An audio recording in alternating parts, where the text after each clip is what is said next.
Hello, good evening, everyone, and welcome to Trashterpiece Theater. It's a Trashterpiece. Wow. Oh, we're just gonna do that for everything, aren't we? Pretty much, yeah. Yes, it's my thing, bro. Is it? Yes. Yeah. Well, tonight we have a couple nice, wonderful little short radio plays for you. I know you're excited. I'm excited as well. Simon Summer Isle, thank you for the follow. Oh, thank you. Yeah, thanks for joining us. Hey, SD Socrates, welcome back. Anywho, let's go down the line. We'll start with Dino. We'll go across all the windows here. We'll introduce ourselves, say who we're playing in this first show, which will be short story show, The Lottery. The Lottery. Hello, I'm Dino. I'm going to be playing the announcer, the narrator, Dickie Delacroix, her son, or a son, I guess. Old Man Warner, the grandsire. I like that word. And man. Are there any other parts left? There's two. Oh, okay. Cool. Yeah. And I am Ryan. I will be playing Bill Hutchinson, Laura, and Miss Martin. Thank you for the Sylvester Stallone. the donation of Sylvester Stallone for everybody. Oh, fuck. Fabulous. That's good. That's gonna get mixed up with Arnold Schwarzenegger, I tell you. Yeah, right. I'm Brian, and I'm playing Mrs. Summers, his wife. I don't know who his is yet, but we'll find out. And I'm also playing Probably the other Summers. Yeah, I hope so. It'd be awkward if it wasn't. I'm also playing the schoolmaster, John Gunderson. Gunderson. Schmitty Werbenman Jensen. I'm Corey. I'll be playing Tessie Hutchinson, mother, and Mrs. Graves. I'm Cucumber, and I will be playing Floyd Summers, also known as Mr. Summers, and I'll be playing Mr. Graves, postmaster. I'm Haley, and I will be playing Mrs. Agnes Delacroix and Mrs. Dunbar. I'm Justin. I'm playing Davy Hutchinson, their young son, and Mr. Martin. Mm-hmm. And I'm Oh, okay. Okay. Well, who are you playing? I'm doing audio effects. Oh. Are you going to be keeping track of our donations too then? I could, but we decided I'm not trustworthy for that. Yeah. Oh, okay. Yeah, so we'll do our best tonight, But I am friends. going to try and do my best as well to keep things organized. Ryan, would you like to talk them through how this works and some recent changes? Yes. Wonderful. So, there are incentives. I don't think yes, that's fine. That's I was making sure Go I on. didn't forget to reset the bar, but we're good. So, there are incentives. $10 gives you an accent or impression that we have to do for, we are changing it to 2 pages so we can actually get through all of them in one show and they don't roll over to the next one as best as we can. $15 where you can do pick a tune. So for 2 pages, we will sing. The person you choose will sing to a song of your choosing with the lines that they have. And for $20, you can do group accents and make everyone for 2 pages do that accent you choose. And every $100 we make, we all have to sing at the same. Sorry. All our lines for a couple of pages. Yes. So, we already have some from last week. Chunk, doesn't have his because he didn't join us this week, but we'll roll it over to him next time. But Cucumber has Jar Jar for 2 pages already. I sure do. I still have to sing Justin Bieber's Baby for 2 pages. Gosh, I thought we were free. No. Dino now has 4 pages, thanks to Sharp Steph for donating this week. Already getting him in the Optimus Prime. Thanks. We have group accents of Gordon Ramsay for 2 pages. Oh, right. Shoot. Yeah. And we also have group Sylvester Stallone.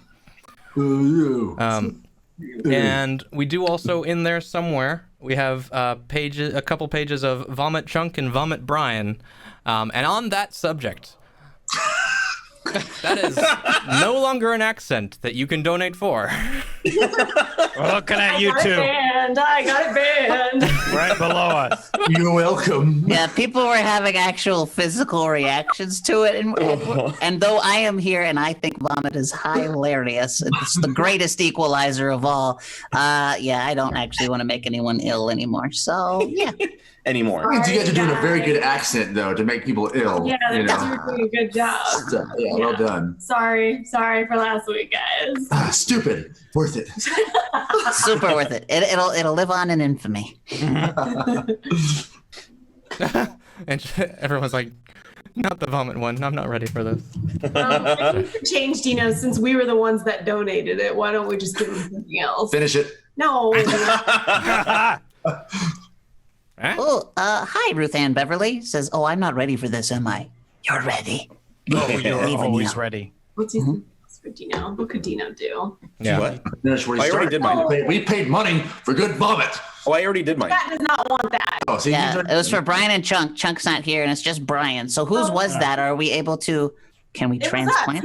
It was Oh, it was just- you guys. God. Well, we should change it. Justin donated it. Oh, well I then was yeah. the first one. He was the second one. So let's see, Brian. What could we have Brian do?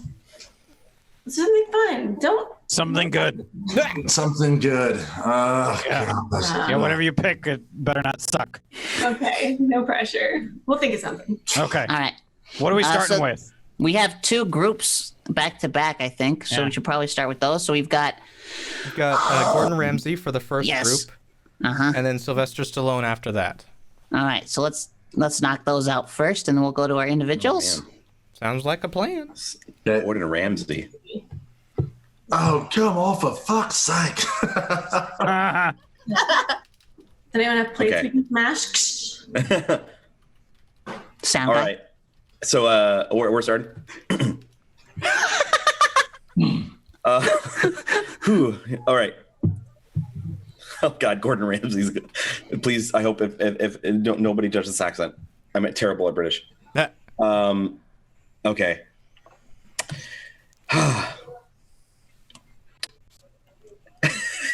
Wait. Yeah. Yes. Oh, we Do we have stuff? No, it's to see if we posted the link to the. Oh. Oh, to the scripts and everything, so Yeah, folks nobody can said it out loud. follow Here's along. again. Read it. There it is again. Click that link, everybody, so you can follow along with us. All right. Shit. NBC presents short story tonight. You fucks. Bum. That's awesome. She's a novelist, short story writer, master of the sunny mood that turns to terror in a single sentence. It's fucking ridiculous.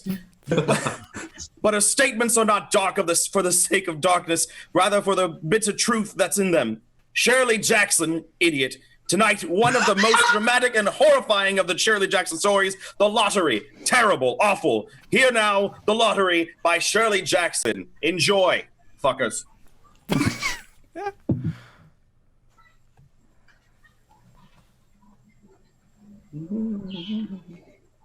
I don't have all the music for Okay. Anyway, There's no bright fiddly tune for this. first Wait. job. I'll put what I have. You guys just keep going. Okay. Got it. Floyd! Ah! Floyd Summers! You get up out of that bed, idiot! Oh, tight 7 yet, moron. Of course it ain't, you butthead! Ah! Now get up, you hear? You limey fuck. It's lottery day!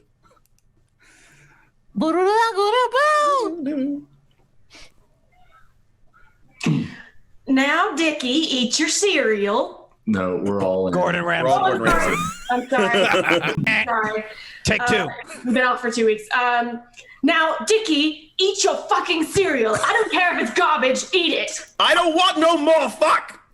You eat up your cereal, because I ain't gonna have nothing but sandwiches till supper time, and they're gonna be the best damn sandwiches, so you eat your damn cereal. They're shit sandwiches. I don't want them.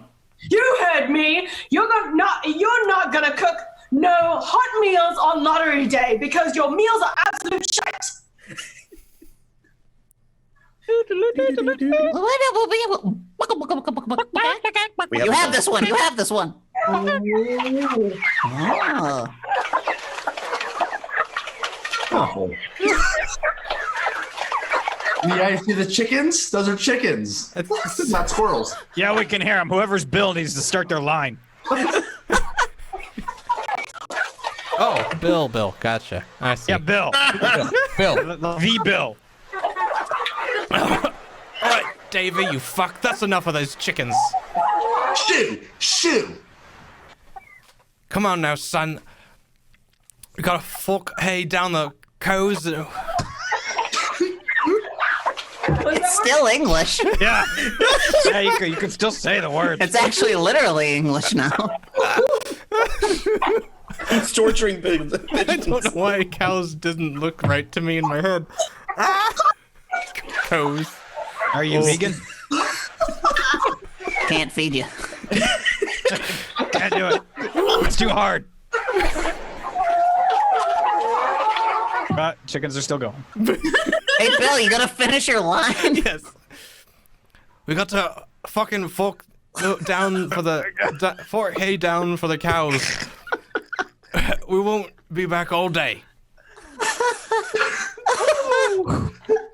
Oh, Ma, you coming too? Just like Sunday for church. That's right. All folks from the town line will be today for the lottery. So come on, fucking hurry up. Transition. Off! I can't find my fucking collar stud. Who took my collar stud? Hey! Now, just don't fret, grandsire. It's around here somewhere. I'll fucking find it.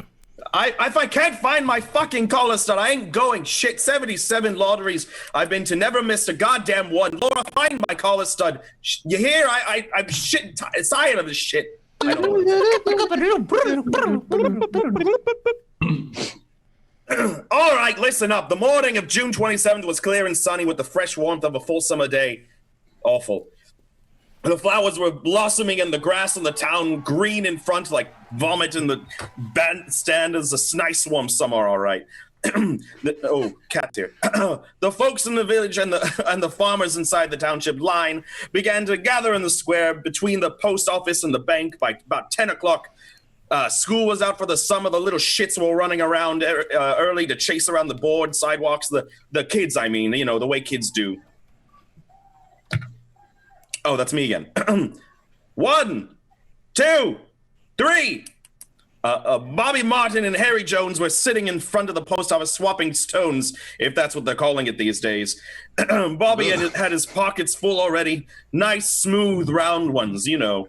The girls stood aside, talking among themselves and looking over the shoulders of the boys, and the very small children rolled in the dust or clung to the hands of their older brothers and sisters. Idiots. Fucking morning, John. This is me. Oh, I saw it. Morning, John. Now you take it then. Oh, good fucking morning, Mr. Summers. All right, and pause. That's all for Gordon Ramsay. Now we're switching to Sylvester Stallone. And thank you very much for the donation of Batman for group accents after that. All right, everyone pick a Batman. Pick your favorite Batman. You have choices. Didn't specify. Yeah, that's right. Can I be bad, man? Hey, nice day for the lottery, ain't it? Yes. It rained yesterday up to North Village. They gotta start the lottery a day ahead to get it done. 200 families. Is that right? Like Tommy Chong. Rick Moranis to me.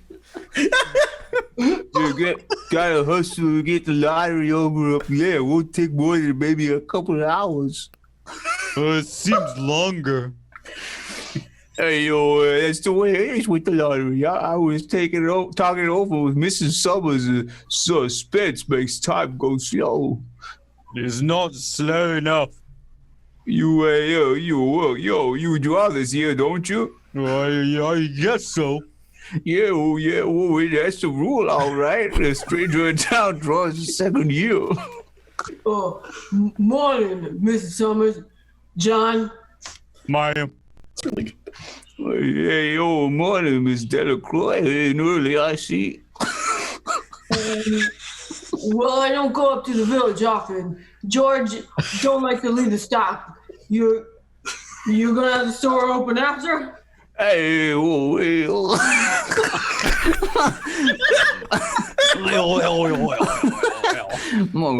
most likely it didn't used to be done.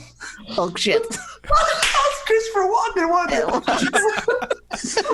Oh no, I'm going off of your impression, Cucumber. Don't mess up.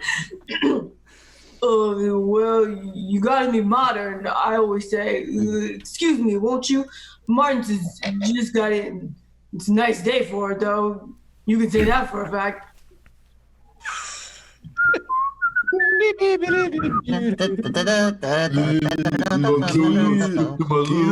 Faster, Pa. We'll miss everything. I'm doing Old Salone. Don't. Oh, I'm Davy. So, Oh shit! Sorry. Who is who? I'm Dickie. You're right. you can't go faster, Paul. We'll miss everything. Don't you worry, Davey. All right, John Wayne, keep it up. You sound like Goliath the dog. I don't know. Oh, Davy.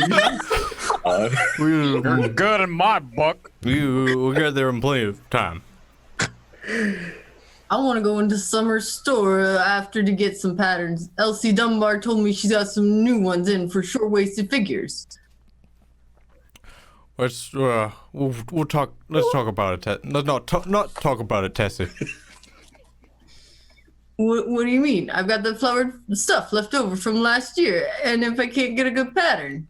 We'll talk about it after. Oh. Come on, Pa. Can't we go no faster? All right. Get up. Yeah, come on. No.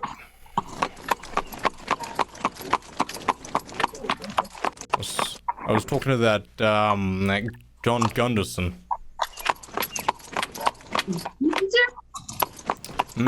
Yeah. He's got a draw this year. It's only right. Second year in town. Yeah. I told him. Is that two? That's Are 2 we pages. So we're on to Batman. Oh, okay. I told him I was thinking of packing and moving out. No. That's out. Bill Hutchinson, you crazy? I told him I was going to pack the wagon and tie the stalks to the end of it and just move out. You mean just leave the farm? That's right. I was gonna do it before lottery day this year. That's crazy, Bill. Where would you settle? Why? Your folks have farmed that ground since heaven knows when. Yeah, I know. I was gonna move out. It's too late now. Oh, Bill, you talk the same way every year. No sense to it. No, there's no sense to it. One sees things like this, clear. You just don't think about that's all. You come in for the lottery, then go to Summers and buy something nice. Talk to folks. Why don't you look at it that way, Bill? Yeah, I suppose you're right. School teachers. Oh God. School teachers want cookie? Cookie. Batman cookie.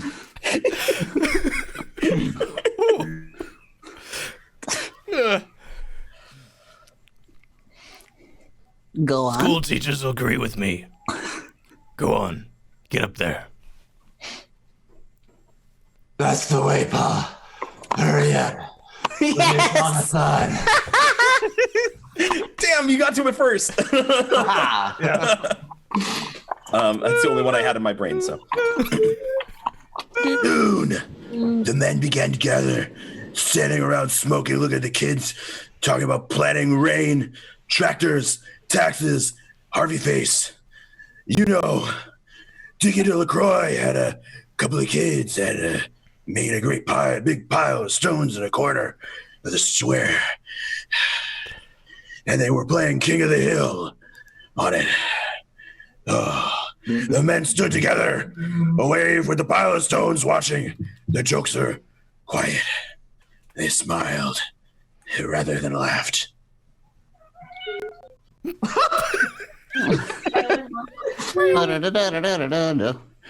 They're nice-looking folks, aren't they, John, old chum? Yeah, they're nice. You don't see 'em altogether except on lottery day. Of course, there's Sunday in church, but some go to the Congregationalists, and some to the Baptist, and folks like the Dunbars don't go nowhere. This is terrible. I'm going to switch it up. No, I like Adam West. You trying to go Adam West in that one? Yeah, try for it. Yeah. Yeah. Some days you just can't defuse a bomb. Get rid of a bomb. Sorry, I'm sorry. Whatever. Yep, Ryan, the ultimate paraphraser.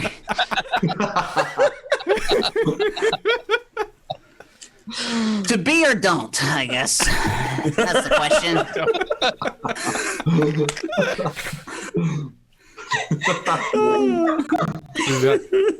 Yeah, we're all on group actions of Batman right now. Dyson Wolf. One more page. Tessie, I think you're up. Yep. Morning, Mr. Summers. You want to get nuts? Let's get nuts. Morning, Tessie. I've got those patterns in. I'll be right over. John, Morning, Bill. I want to talk to you. Hello, Summers. Morning. Don't worry about me. I've got to see about the box and all for the drawing. Oh, morning, Charlie. How's the folks? Are they in hockey pads? I'm not wearing hockey pads. Oh, it's the day. Yeah. You gonna draw? I've got to. That's the rules. You said you wouldn't. You sat there in the post office and said you wouldn't. And now we're on to individuals? Yeah. What's next? Okay. Do I got something? So, Cucumber is Jar Jar. Yeah. Dino is Optimus Prime. For 4 pages. Brian has something if Haley and Justin figure out what they want him to do. Brian, do you know Target Lady from SNL? No. Quick. You didn't even have a plan B because you kept shooting mine down. I didn't even hear yours. I said have him do Michael Caine. Oh, that one. Michael Caine.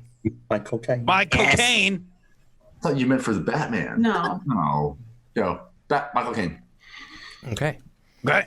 So, yeah, we'll save Chunk for next time. So, yeah. So that's done.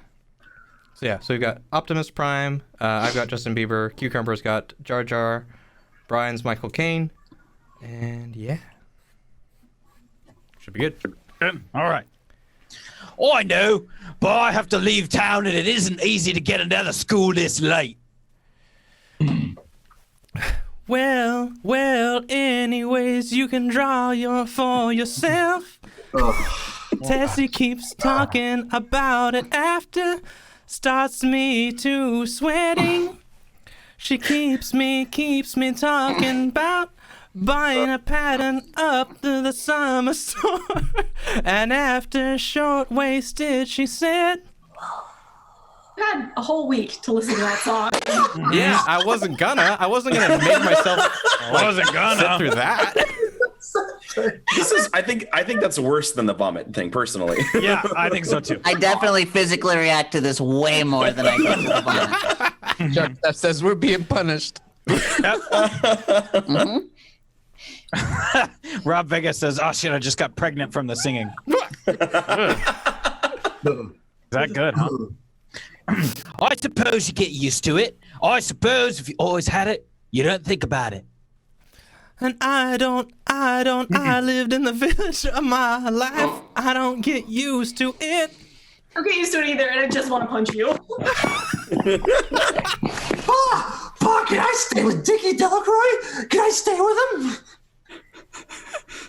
Little kid voice, shut up. That's great. Sound like just a child. I was thinking of what someone just tipped for you. Yeah, you can donate $10 to make it stop. Does Justin have a donation? Huh? Does Justin have a donation somewhere? No. Oh.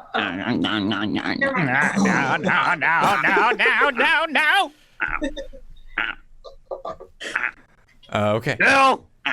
Yeah, I know. Bill, I'm it's getting you. Bill, it's you. It's you, No, Bill. you've got to stay with the family, Davy. Pa, the other kids got all the stones. Can I stay with them? Davy, I said. Pew! Oh, okay, fine. Oh, bye. Davy's wearing expensive shoes.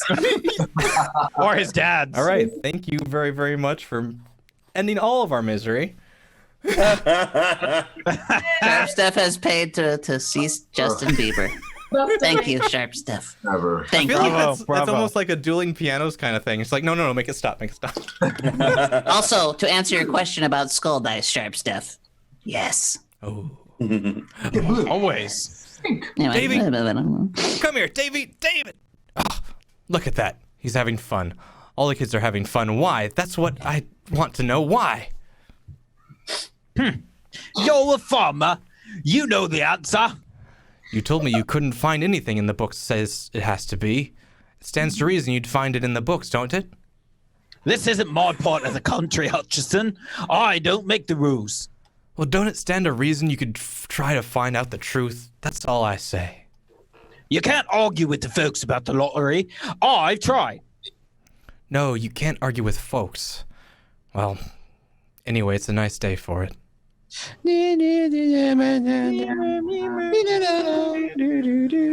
Oh, I'm doing the. Oh. Oh, now you are. You Okay, have fine. violin? It ain't right. I've been telling them, Sam, year after year. It ain't right. That's Christopher Walken for Justin. Also, Laura, you're up. Now, grandson, take it easy. Now you listen here, Floyd Summers. That was weird. I'm going Nixon again. Same guy. Same guy. I'm the oldest man in the village. 77 years. I've been in the lottery. 77 years. Yeah, me some know that, Mr. Warner, but... Don't butt me, Sam. Don't butt me. I know what's right about the lottery. It ought to be chips of wood. One chip with the name of every family, all in the big black box. we can't do it that way, grandson. You know that. The box ain't big enough. That's the way it was when I was a boy. Back when the Autobots... What? I don't know what I'm saying. Yeah, just read the script. No, I don't want to. Thanks, Brian. You're welcome. I'm glad I could help. Yeah. Chips of wood. None of this here bitty pieces of paper. Paper, huh? What kind of lottery you expect to have with paper? Well, there's not too many folks in the village for wood anymore. Nobody pays any mind to the old ways. There ought to be marching too. I remember marching and somebody sort of chanting, like, yeah, that's what there ought to be on lottery day. That was a long time ago. Nobody remembers that anymore. Yes, that's the trouble. Nobody remembers. Now you take that black box and It's a cracking! We ought to make a new one. A new one? Listen to him. A new box. Why, they used that box in my father's time of the lottery.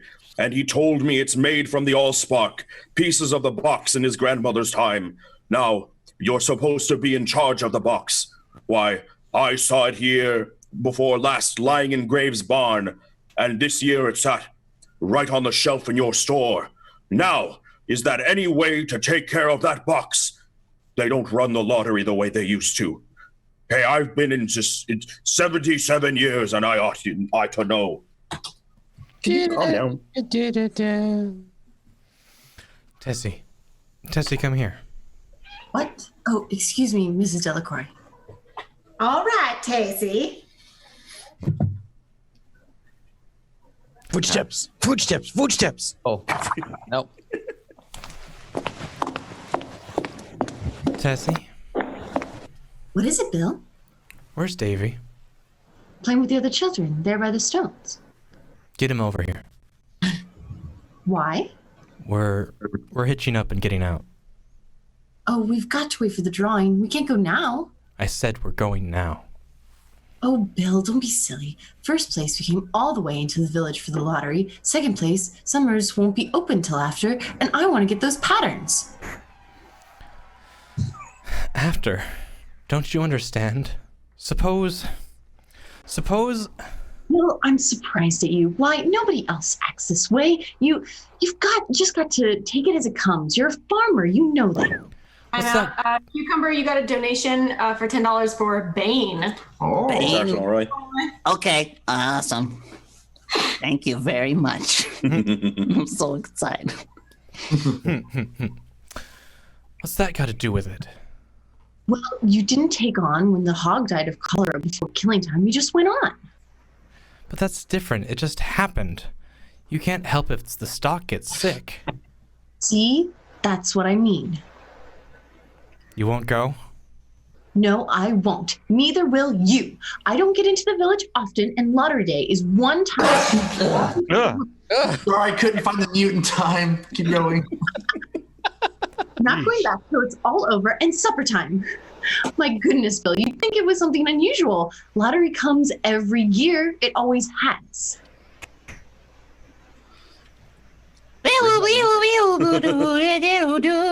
Come on, Foley. It's a cookie. To think we almost gave him 2 jobs. Right? Wow. The lottery was conducted, as were the square dances, the teenage club, and the Halloween program, by Mr. Summers, who had time and energy to devote to civil affairs. He was a round-faced, jovial man, and the people were sorry for him because he had no children and his wife was a scold. Yeah. Wow.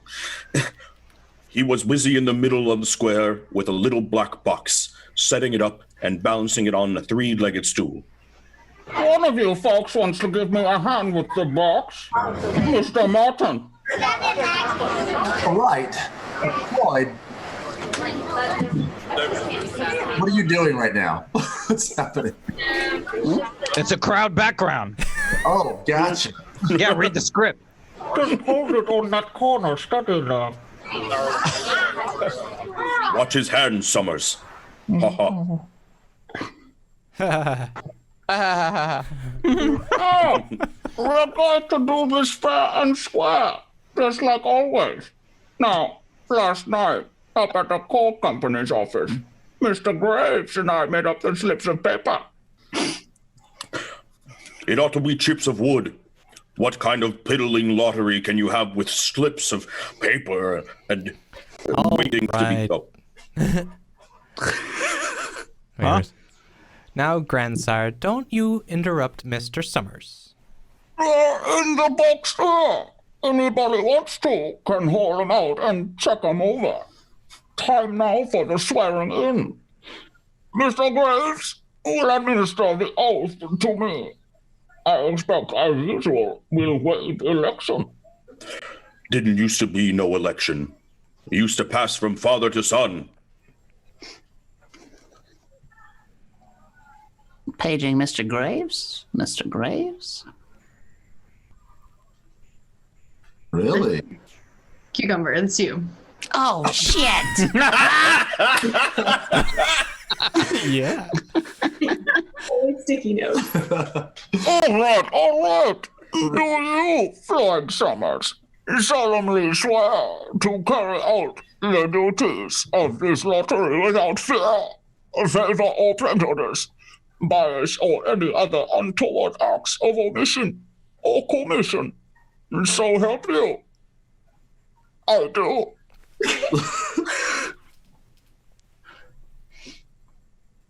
Miss Summers? Brian?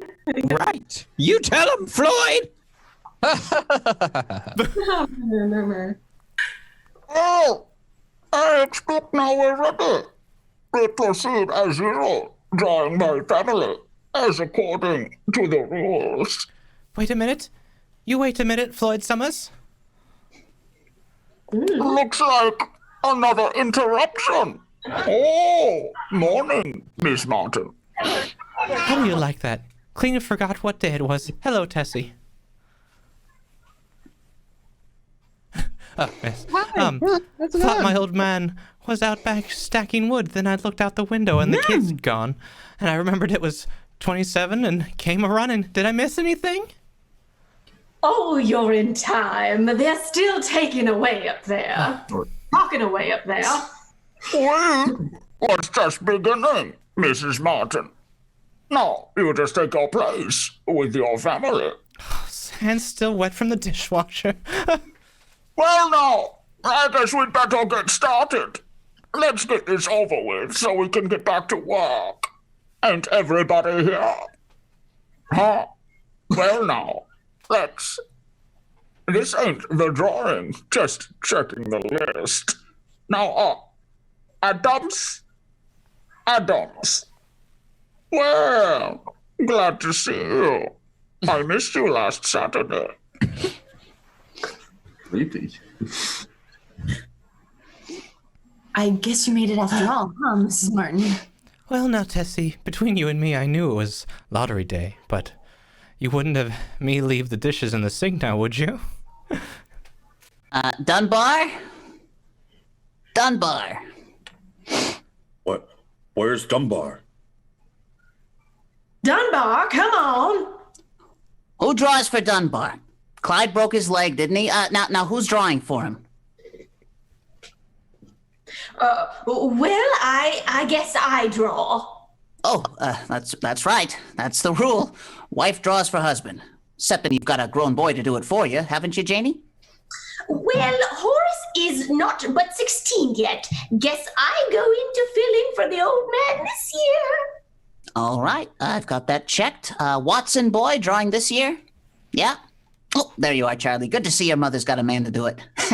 I suppose old man Warner's here. You know darn well I'm here, Megatron. I was just talking to you. I'd missed a lottery in 77 years. All right, grandsire. I was just joking. Well, that gets the list straight. All the rest is straight families. Unless anybody's got anything to add, we're ready for the drawing. Watermelon.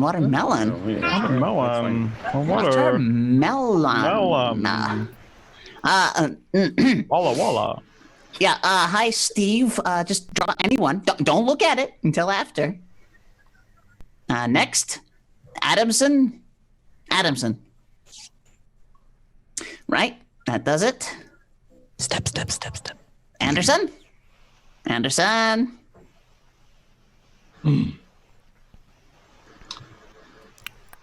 Sorry, I'm totally lost right now. And bottom quarter of page 15. Right there. Go. Mrs. Martin? Right there. Go. I'm not Mrs. Martin. Well, then I don't know who you are. It's Brian. Oh, there it is. See, I see. Sorry. It seems like they changed the order of drawing, doesn't it, Tessie? No, that's the way it's always been. Seems like there's just no time at all between lotteries anymore. Seems like we go through the last one only last week. I declare the way time flies. Time sure goes fast. Delacroix. There goes my old man. Now, don't worry, Agnes. Mr. Dunbar. You, Janie? Well, if you ladies will excuse me. Come on, Janie, you're holding us up. There she goes. I'm coming. Folks shouldn't hold up the lottery. It takes up a perfectly good morning as it is. Last year, I didn't get time for half the things I meant to do in town. You're right, Tessie. My old man says he don't like lottery day because I always run the bill up at the Summers sky high. Gunderson. John Gunderson? There goes the schoolmaster. That's Miss Delacroix. Yep.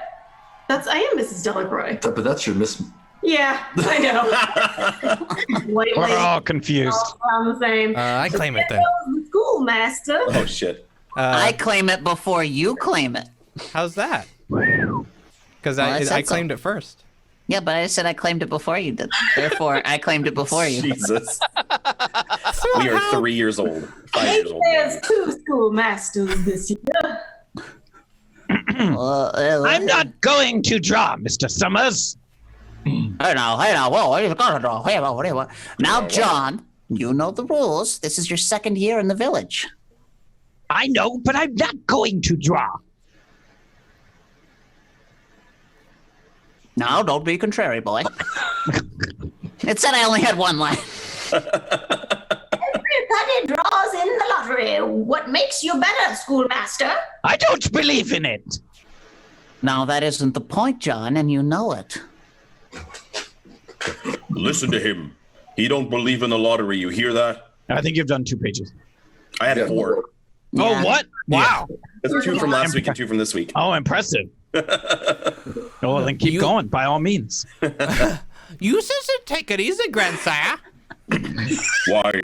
We've always had we've always had the lottery. Everybody knows that. Anyone always have and always will.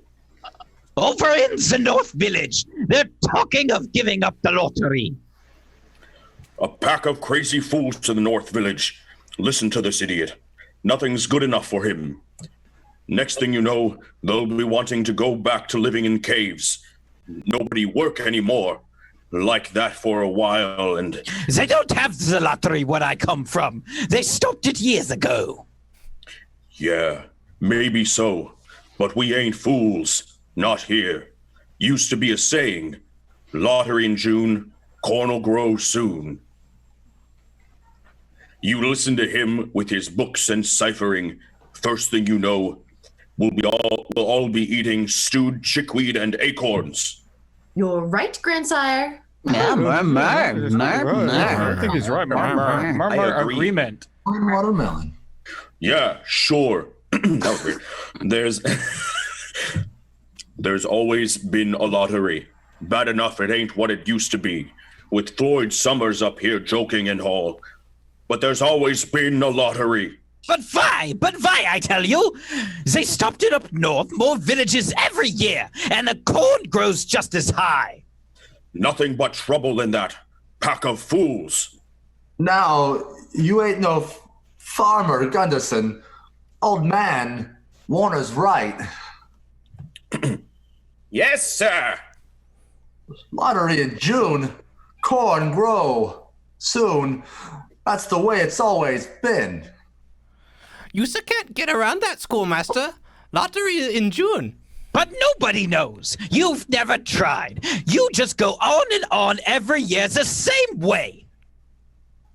You're darn tootin'. And we're doing right on just like we always done. Well, what call was a young outsider to talk that way on lottery day? That's what I'd like to know. Oh shit, it's me again, man.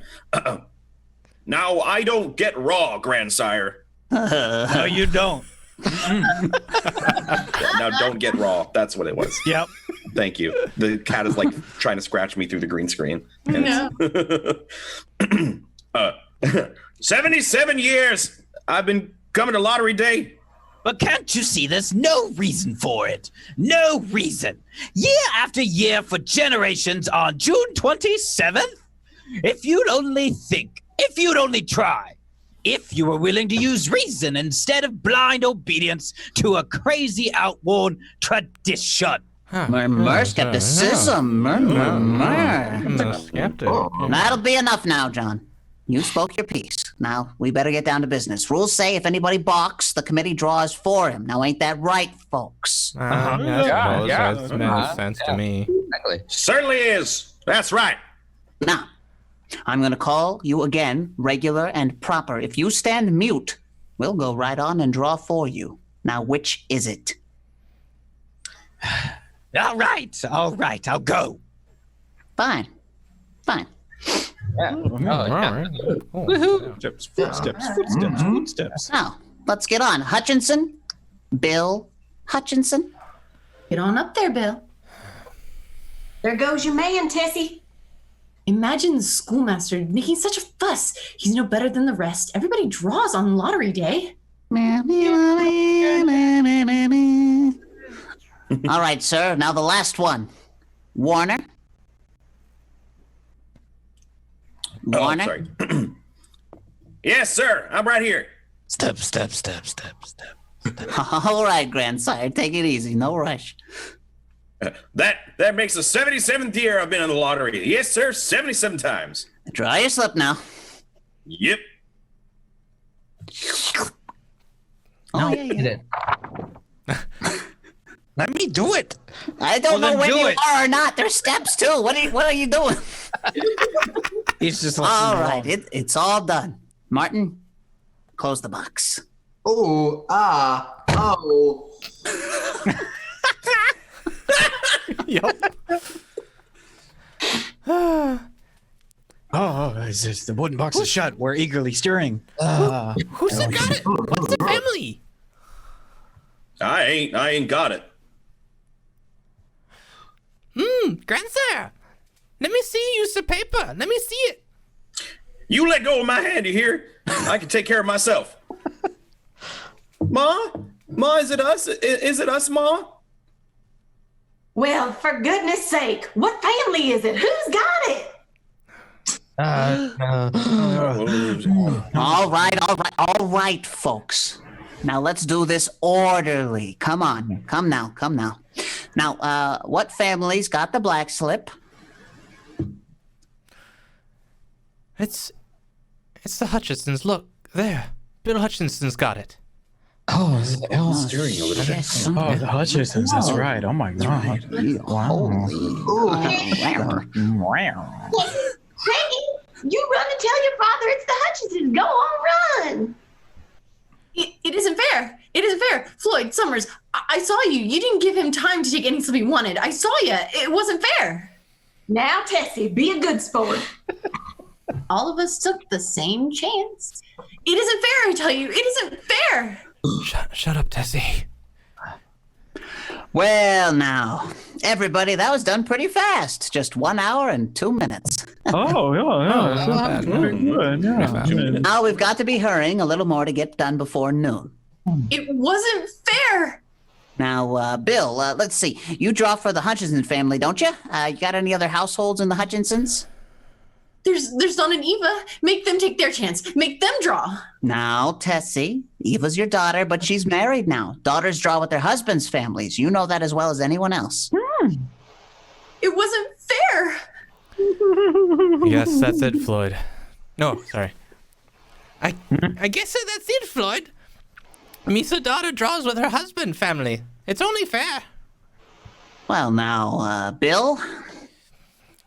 Misa guessed that it's just the Floyd, Davy, Tessie, and me. All right, now, and as far as drawing for families is concerned, it's you. As far as drawing for households is concerned, that's you too. Mm-hmm. Yes, sir, right. Martin, you give me the tickets for the Hutchinsons, all three of them. You got their tickets back? I got them. They're in the box, Floyd. All set then. I think we ought to start over. Now, Tessie. Oh yeah, it wasn't fair. He didn't give him time enough to choose. Everybody saw that. We'll have to get on now. Are you ready, Bill? Listen, everybody. Listen, you've got to listen. It wasn't fair. You could see that. Ready, Bill? Ready. Davy picks first, then you, then Tessie. Now you got that? Here, help little Dave. Davy, come here. Sure, Pa. It wasn't fair, Mrs. Delacroix. You could see they didn't give him time. Now, don't make a fuss, Tessie. It ain't fitting. All right now, Bill. You take the slips and keep them folded till everybody picks. Come on, Davy. Go on, son. Step. Now, Davy, I want you to pick a piece of paper out of this box and hold it tight. You understand? Sure, Mr. Summers. All right. Pick now. Just one paper, Davy. You little fuck. I got one. Good. Now, you better hold it for him, Martin. All set. All right, Bill. One paper. That's right. Now, Tessie. Oh, no, it wasn't fair. Tessie, you've got to draw. Come on, Tessie. All right. I'll do it. This hot chocolate just won't dissolve, I swear. hope it ain't the child. Cheers. Don't seem right. Yeah, it's not the way it used to be. I tell you, it ought to be chips of wood. Lottery ain't like it used to be. People ain't the way they used to be. All right. Probably right. Yeah. That's right. All right, quiet now, folks. Now let's open the papers. Davy. Come on, Davy. Open the paper. There's nothing on it. Well, Oh. Bill, Mine's blank. then I guess it's Tessie. Oh, no. No. Show us her paper, Bill. Just the rules. Tessie, open your hand. No. Come on now, open your hand. No. Yep. It's Tessie, all right. Wow, yeah, I expected that. That's absolutely right. Ma, I'm going over by the pile of stones, all right? All right, folks. Let's finish quickly now. No. It isn't fair. Oh, Bill. No, Bill. It's too late, Tessie. There's nothing I can do. Come on, Mrs. Delacroix. We better get a good stone before they're all gone. Oh, Dickie'll save one for me. Well, hurry up. She'll be running soon. It wasn't fair. There wasn't time. Oh, Bill, please, Bill. You heard him, Tessie. Lottery in June, corn will grow soon. It isn't true. It isn't true. Ma, here's a stone for you. Here, Ma. Oh, that's a nice boy, Dickie. What a nice big stone. Well, you'll have to go ahead and I'll catch up with you. Can't run it all with arthritis in my knees. All right, there's Davy. Davy, come here. Yes, ma'am. Now, here's a little stone for you. Take it. Sure. Now, you come along with me, Davy. Well, sure. I don't want to miss the fun. We've got to run out your mom now, huh? That's right, Davy. Come on. It isn't fair. Listen, everybody, they didn't give him time. It wasn't fair. Come on, everybody. Agnes? Come on, Davy. Throw your stone. Go on, throw your stone. It isn't fair. It isn't fair. Oh, Bill, you can't let them. Not me. It can't be me. Oh, it wasn't fair. They can't do it to me. Agnes, Emily, you can't. You can't really. Not me. Go on, Davy. Now throw your stone. No, not the stones. No, it isn't right. Oh, Davy, my own baby, don't.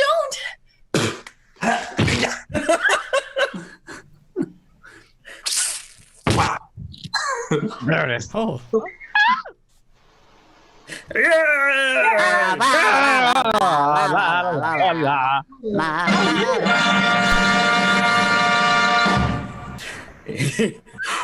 It was all over by noon. The sun was hot on the square, and the men stood around the blacksmith shop, smoking and talking about planting and tractors and taxes.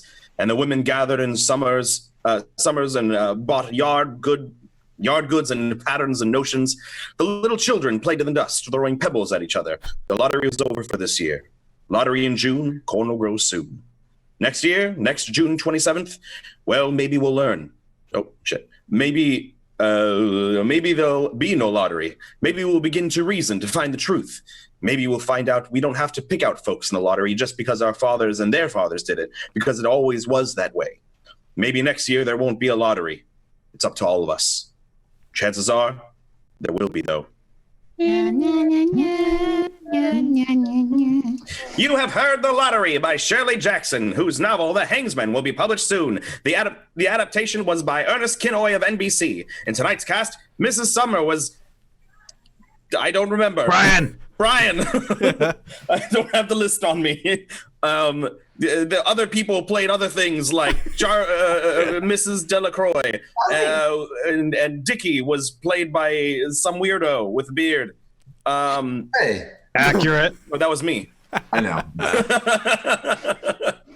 The Hutchison, Davy, all played by people who are here right now, and I don't have the list, so I will not go through. The Graves was Jack Nestor, and the folk music was by Art. Yeah. Your announcer, Don Stanley, the director of NBC's presents short story is Andrew C. Lovey. What did I do? Closing theme. Be with us again 2 weeks from tonight as NBC presents Short Story. On that occasion, a powerful story of machine politics and corruptible men, Shadow of Evil by James Aswell. Here at 2 weeks from tonight. And in the meantime, bear in mind this message from the United States Marine Corps. This program came to you from Hollywood. This is NBC, the national broadcasting company. Bow, bow, bow. Dang, that was dark.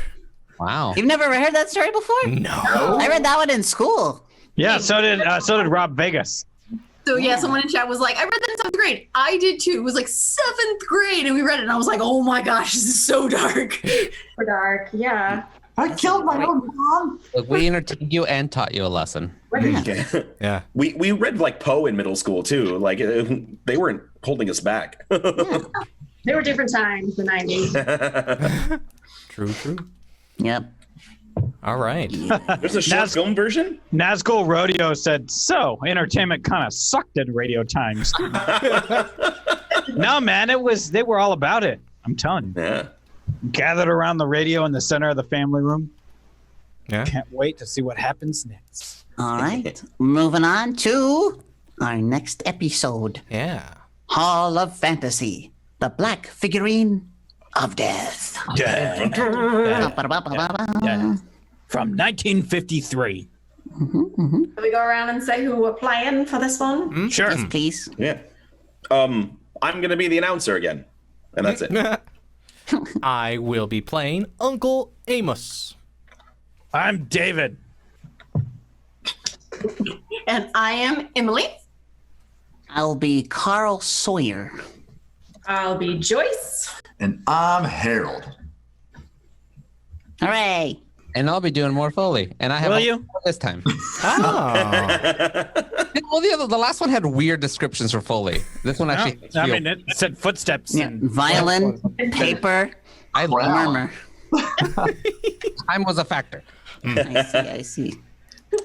And just to let chat know again, this is the Hall of Fantasy, the Black Figurine of Death.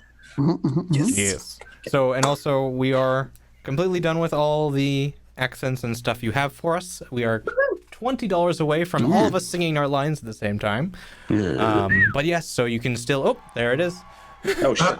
Oh, so Sheev Palpatine for Brian. Yes. do it. Good old Sheev. All right. Gotta love me some Sheev. Do we want to do all of our lines singing at the very, very beginning?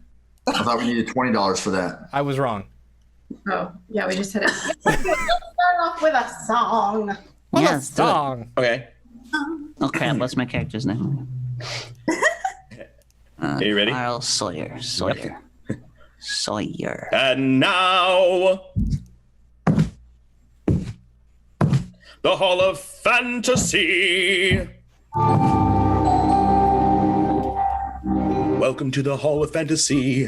Welcome to the series of radio dramas dedicated to the supernatural, the unusual, and the unknown. Come with me, my friends. We shall descend into the world of the unknown and the forbidden. Down in the depths where the veil of time is lifted and the supernatural reigns king. Come with me and listen to the tale of the Black Figurine of Death.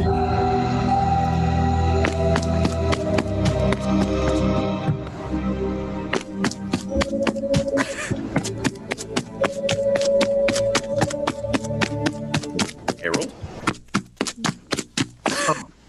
Sorry. Harold? I'm almost there. Hold on. Sorry, my footsteps. I'll get him on the other loop. Come back and buy again. It's like Monty Python. Is that you, David? Yes. I heard a shot. So did we. I thought it was one of you. It was Sawyer. He came out late tonight. I found him in the mausoleum about an hour ago. Here's his room. Try the door. It's open. On the floor. Is he? Yes, he is dead.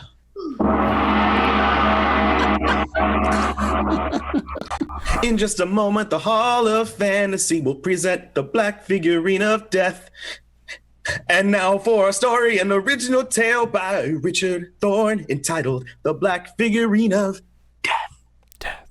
Through all the years of man's existence, no matter what he has learned or has been taught from generation to generation, he still carries in the innermost depths of his mind a certain fear of the darkness, a fear of the night, which is somehow associated with death, and in actuality is fear of death itself. Each of us in our time will probably come into contact with some psychic phenomenon, either directly or indirectly through the experience of a relative acquaintance. An experience never to be forgotten. About such an experience is my story tonight. I was there with the others the night that he died. We stood at the foot of the bed, Joyce, Harold, and I. Amos Johnson's head was cushioned on a pillow, and in his hand he held a little figurine.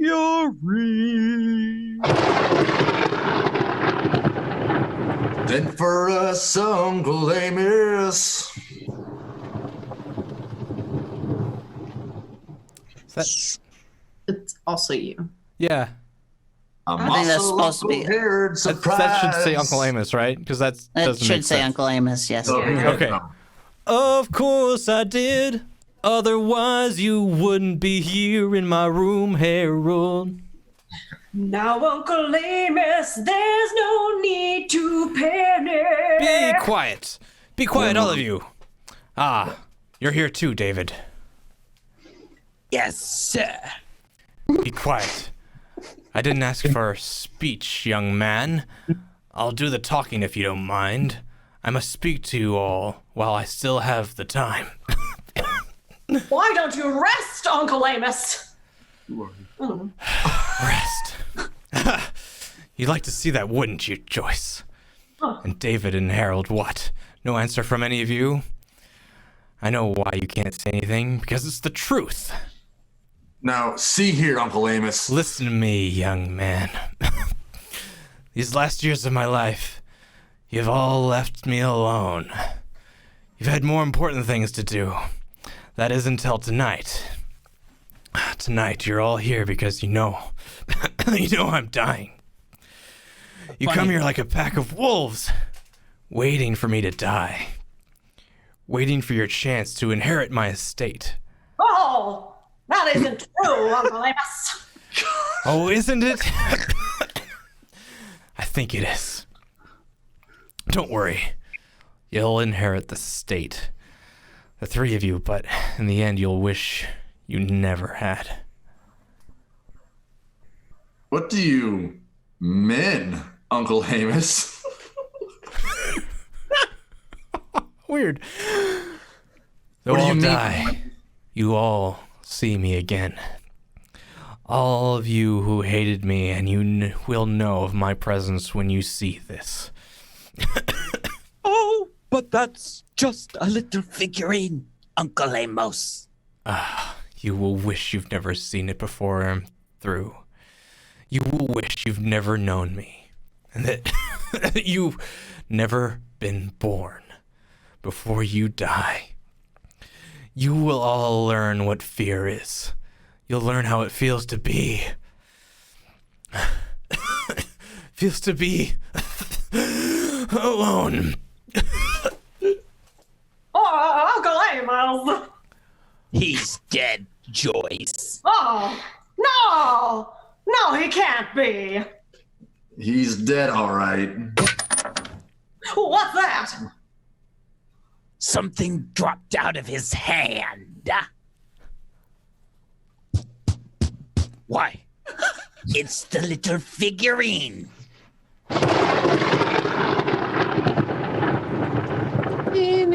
Oh, this one.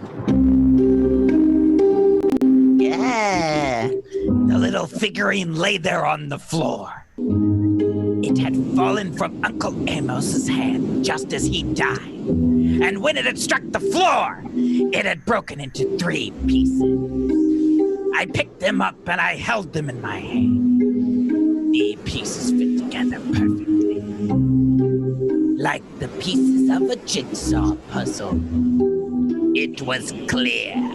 It's a queer little figure. Its arms raised in supplication. It took a fear upon its face. There was something frightening about it. 3 days later, Uncle Amos was buried in the family mausoleum at the north end of the estate.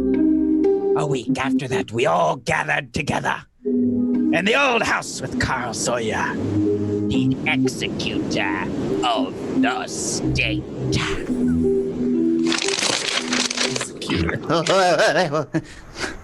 As you all know, your uncle appointed me as executor of the estate and left instructions that the 3 main heirs, 10 days following his demise, be gathered in this house for a reading of the will.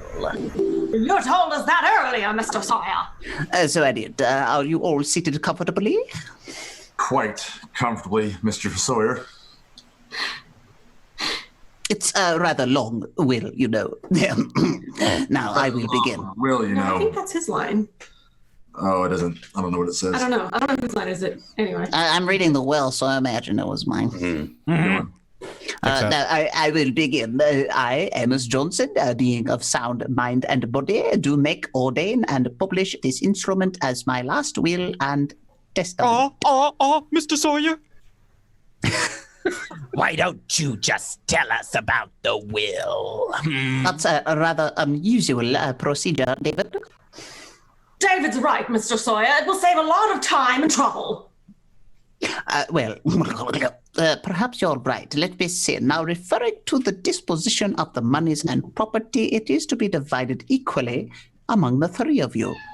Of course, there are certain gifts to the servants.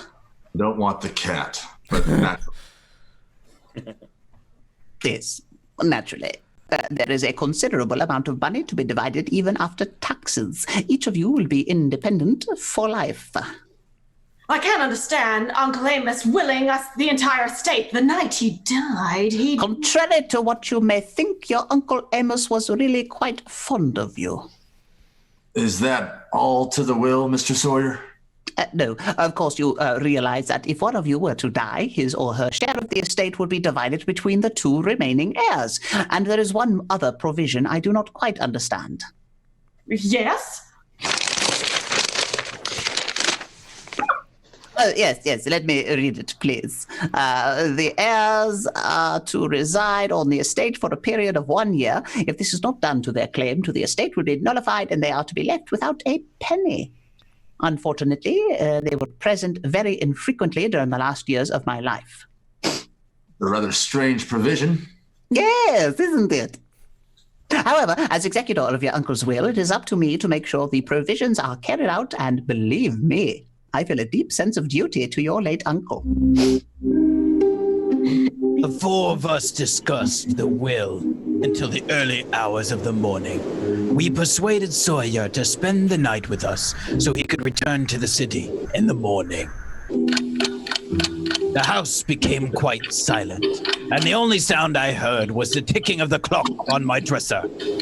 I wondered about the provision of the will, in which Uncle Amos ordered that we make our residence in his house. I was lying awake in bed, thinking about that when... Standing outside my door in the hallway was a housekeeper. David? Yes, Emily? I found this in my bedroom tonight. Oh, let me see it. Here. Uh-oh.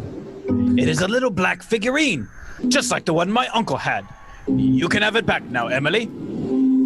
It frightened me, so I came to you, Mr. David. How do you think it got there, Emily? There is something strange going on in this house, Mr. David, and I have an idea, I know, who's in back. Thanks for the donation, Ruth Ann Beverly. Ben Affleck, Boston, in any Boston film for Ryan or Cucumber. I don't have any more lines, so. I'll take it. Is it me? Sorry. Yeah. Mr. Sawyer. Who's talking in there? Boston.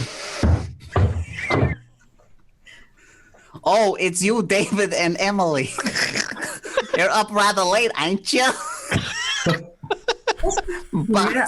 Boston. Park the car and have it yard and get the Boston. But it's Ben Affleck. Park the car. Okay, guys. They're not all winners, all right? Yes, Mr. Sawyer, I was just going to bed, if you will all excuse me. Good night, Emily. Good night, sir. I will see you in the morning.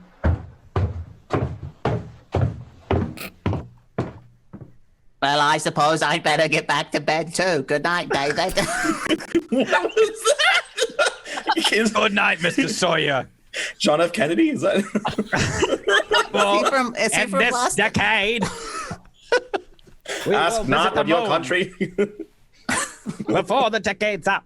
I watched him go back into his room, and I turned and went back into mine. Emily had been on the point of saying something to me, something that was important enough to hear her make a special trip to my room. I got back into bed and wondered what she had wanted to tell me. Little by little, sleep clouded my brain, and then I was half asleep. Oh, that's me. Oh, no. Oh, we didn't hear that. It didn't come out, Corey. No. Do you have a scream? Or... Nope. Nailed it. Thank you for the sub, Black and Gold. Thank you. Thank you. Back now to our story. An original story by Richard Thorne entitled The Black Figurine of Death. I had just been on the point of falling asleep.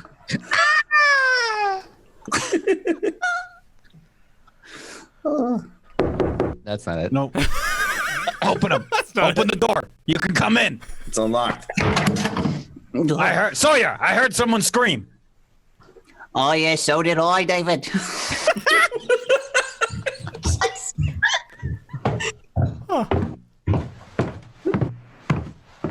I thought I heard something. I know I did. There's David and Mr. Sawyer. Maybe they can tell us what happened. Did you two hear anything? It was a scream. At first, I thought it might have been you, Joyce, but I think it came from the service quarters upstairs. Emily. What did you say, David? It will keep. Come on. Do you think it was the housekeeper, David? It has to be. Maybe she was just startled or something. Well, we'll see in a moment. That's a room just down the hall. Oh, yeah, I hope it's not serious. It was serious enough to make her scream. Emily! Emily, anything wrong? Try the door, David. Right. It's unlocked. The light's on in there. She's not in bed. On the floor. Maybe she fainted. No, she's dead. Look, right beside her, there's a little broken black figurine. You're British now? I don't know. Boston doesn't make sense. Ruth Ann Beverly says, just stick with JFK. I made a mistake. I tried. That was JFK. Though the police came out and went over everything, there were no clues to follow. They said Emily had been strangled, but there was no indication who might have done it. The police continued their investigation for almost a month, but at the end of that time, all they could write down in their casebook was murder unsolved. Unsolved mysteries.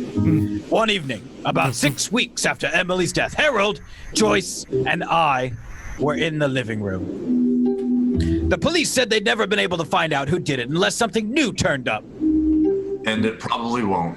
The whole thing frightens me. I still remember Uncle Amos's dying words, and though I die, you will see me again. All of you who have hated me, you will know my presence when you see this. It makes me shudder every time I think of it. Yeah, I've been thinking about what he said too, Joyce. I wonder if he could come back. You mean come back after death? Yeah. Don't be a fool, Harold. When a man dies, he's dead. I'm not so sure about that. You shouldn't talk that way, Harold. It's frightening. Would you come out with me to the mausoleum, Dave? Why? I don't know. I just want to check, that's all. Oh, I don't think either of you should go. You're on your... All right, Jimmy Stewart. I'll go, Harold. Well, I won't. It's like Liza Garland. That's all right, Joyce. No one expects you to, psycho. All right, David, let's go. I've always had an interest in the supernatural, David. You know, there are certain things that happen, like a phenomenon that is no normal or natural explanation. I've never seen any. Nor have I, but what's to say that Uncle Amos can't return?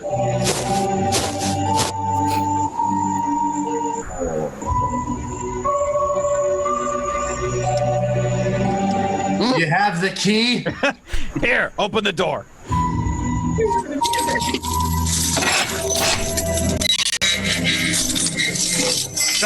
Oh, God, this is a heavy door. It's a good thing we brought these flashlights. Yeah, it's pretty dark in there. Shall we go in? I guess so. I'm stoned. Shuffling footsteps on stone. In these paper bags or something, gosh. Just a limit what I have. Sorry, let me take these bags off my feet. The homeless man was leaving us stuff. Listen, I don't see any reason for coming in here, Harold. There may not be then again, but I mean, he's in that crypt over there. Let's do it. Stepping stone, stepping stone. Everybody, stepping stone. Lick your elbow, stepping stone. Hey, that sounds like your boss accent. Stepping stone. Oh, yeah, bro. Oh, wait, Nothing's been disturbed in here. It looks just like it did when he was placed here. Wait a minute.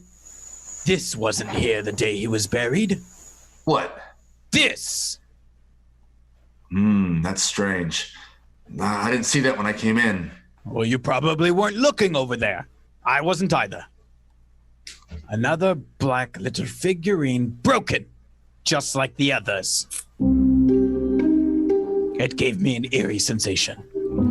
The little figure was broken into 3 pieces. I looked at Harold, and he seemed to be as afraid as I was. We locked up the mausoleum again and went back into the house. By that time, I began to wonder if Uncle Amos, his script is garbage, wrote this. Uncle Amos was striking back at us from beyond the grave. We said goodnight about 11, and we retired to our rooms. 11. I couldn't get to sleep. I fall into a half doze and then snap out of it again. I felt as if someone were watching me, that there were unseen eyes in the darkness waiting for me to fall asleep. I knew it was only my imagination, yet that feeling would not go away.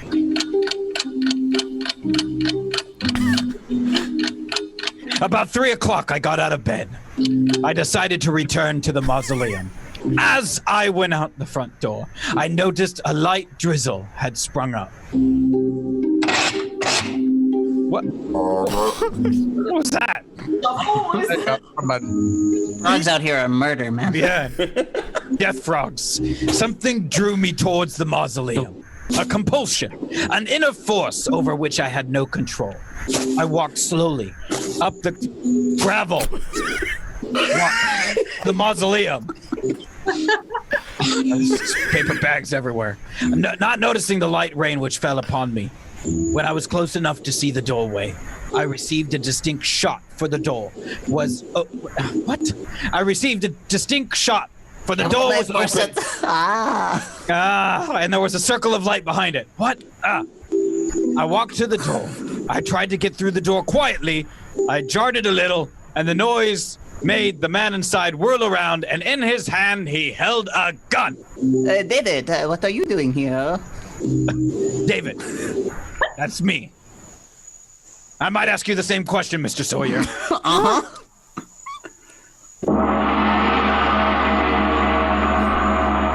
Back now to our story, an original story by Richard Thorne entitled Footsteps on Stone. You didn't write it. Did we leave? I didn't even know we left. Who picked this script? Jeez. I had gone into the mausoleum, and standing there with a gun in his hand was the executor of the estate, Carl Sawyer.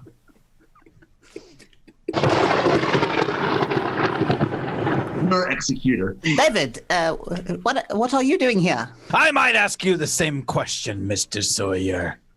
I began to wonder. I don't believe in people coming back after they die, but... Is that the reason for the gun? I didn't know what I'd find. I wanted to be safe, that's all. Now that I see it's you, I will put it back in my pocket. By the way, David, what are you doing out here? I was restless. Harold thinks everything that's happened has some supernatural significance. All this talk made me nervous. I see. And do you think that there is something supernatural about the way Emily died? I don't know, Mr. Sawyer. I just don't know. Sawyer and I returned to the house. I asked him to spend the remainder of the night with us.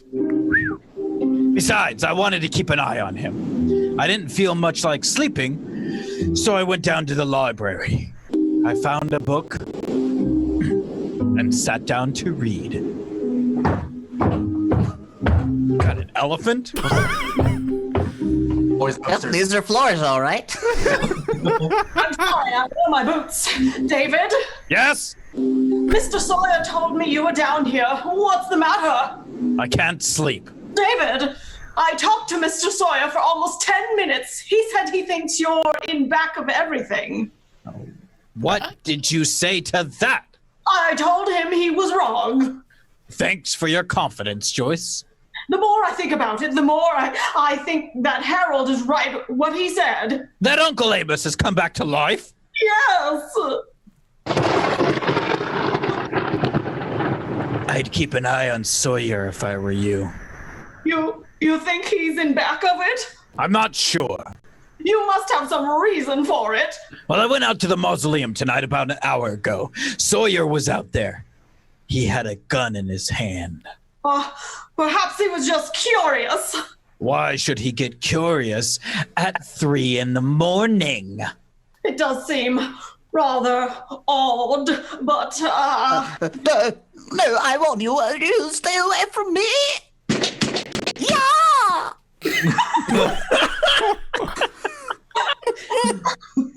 That's Sawyer in a paintball competition. It just couldn't happen again. It couldn't. We'll see. Is that you, David? Yes. I heard a shot. So did we. I thought it was one of you. It was Sawyer. He came out late tonight. I found him in the mausoleum about an hour ago. Here's his room. Try the door. It's open. On the floor. Is he? Yes. He's dead.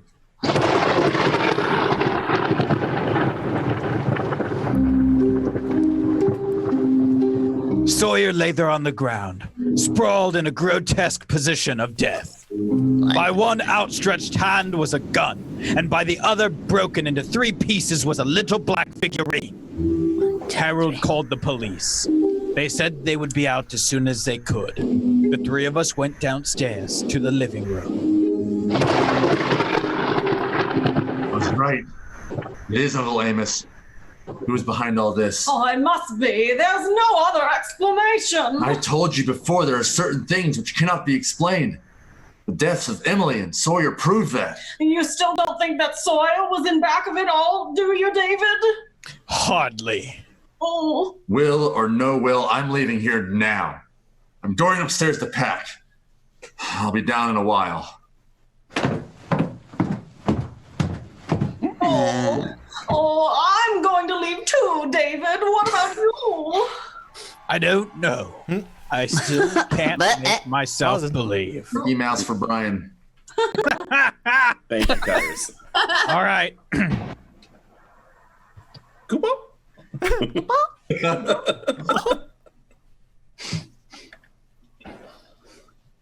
Harold? Harold, did you scream from upstairs? I'm sorry. I thought you were going to go back on your line there. Screams from upstairs. Stay here. No, I'll go with you. He has to be right. Harold? Harold? He doesn't answer. Where are you? Oh, I don't know. Shit, that was my line. Oh, maybe that's my line. I think David's line. Okay, Brian. Okay. Brian, you say, Harold, where are you? Oh, it doesn't say, David. Oh, God, who wrote this? Harold, where are you? Harold, answer us. His door is open. He'll be dead. He'll dead just like the others. No, Joycey, he's not here. The mausoleum. Uncle Amos came and took him back to the mausoleum.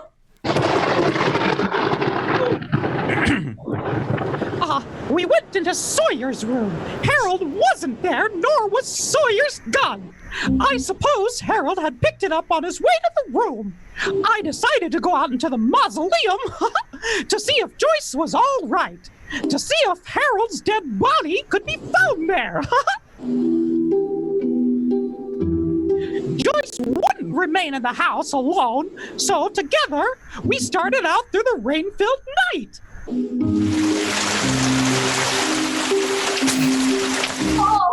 Why don't we wait until the police come, David? If this is something supernatural, then they wouldn't be able to help us anyway. David. What's the matter? The mausoleum's door's open. You can stay here if you want, but I'm going in. No, I'm going with you. Stay close to me, Joycey. I will. I don't like it in here, David. Neither do I. But you're going to remain here for some time. That's Harold's voice. That's right. Turn the flashlight on. You'll see me then. We thought you were... Dead? Hardly. But you two will be very soon. He has a gun, David! That's right. Sawyer's gun. I planned this very carefully, David. When the police arrive, they will find you three dead, and I'll be wounded. I'll tell them Sawyer was behind it all, that he killed both of you out here. And then he came into the house searching for me. There was a fight. The gun went off, and he died. Then you killed Emily and Sawyer. Yes, and I'm going to kill both of you too. Oh, no. You don't think I believed all that hook'em I fed you about Uncle Amos coming back to you? Of course not, but it served its purpose. Now you'll serve yours. Oh, Harold, look out back of you. How stupid do you think I am? Oh, Uncle Amos's coffin is slipping. Get out of the way. Get out of the way, Harold. Get out of the way.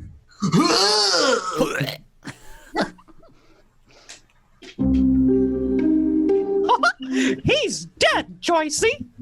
Uncle Amos. Wait, what did you say? Remember what Uncle Amos said when he was dying, that he'd come back and settle with us. That coffin, I wonder if it was an accident or it slipped out of the crypt, or if Uncle Amos really did come back. So ends tonight's tale of the unusual, the terrifying, the unknown.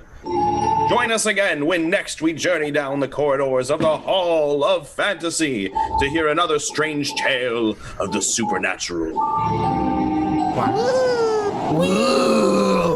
Okay, so the music made it so much better. Yeah. That was so fun. That was awesome. Thanks, Art. Yeah. I got into that one. The music helped. Jimmy Likes Insects says, very spoopy. Thank you. So spoopy. Brian, that was an excellent Mickey. Jesus. Yeah, thanks. That was solid. I was. I've been working on that one for many Yeah, years. it sounds like maybe you were left in a room with him and had to hear him speak maybe 80,000 times or more. Yeah. Sometimes he talks to me, and we have little conversations. Yeah, I hear that's pretty common in that neck of the woods. Yeah. One time though, he like I got so mad that I slammed an unslammable door. I know. Yeah. Mickey made me do it though. Yeah, it's been going around, you know? Yeah. It's tough. It's tough. We'll tell y'all later. Messed up, man. Chuck Norris is the only one that can slam a revolving door. Believe it. That is true. That is true. I've seen it. All right, everybody. Thank you so much for joining us tonight for Trashterpiece Theater. As always, we're going to pay it forward a little bit and do a little bit of a raid. But thank you, everybody, for coming to play with us. And thanks all of you for coming to watch. We'll see you next week for sure. Hey, Catherine Lynn. Yeah. Catherine, yay. Yeah, watch you play video games. Yeah. British Cooper says, can we get a Nightmares of Disney stream one day? We're not messing with those lawyers, bud. Pass. Hard Did pass. that once. Nope. Too strong. Too strong. I don't worry. I'll do it. Well, we'll see you next time. Sunday, you'll be seeing Danny and Val play some more board games. So. Oh, cool. And keep in the Discord and see all the other things that might pop up along the week. So have a good evening, and we'll send you along to our friend Catherine Lynn. And for any fathers out there, happy Father's Day to any father. Oh, yes. Oh, yeah. Father's Day coming up. Happy Father's Day, Cucumber. Oh, thank you. Well, yeah, shut up. Happy Father's Day. Bye. Bye. Awesome. Bye.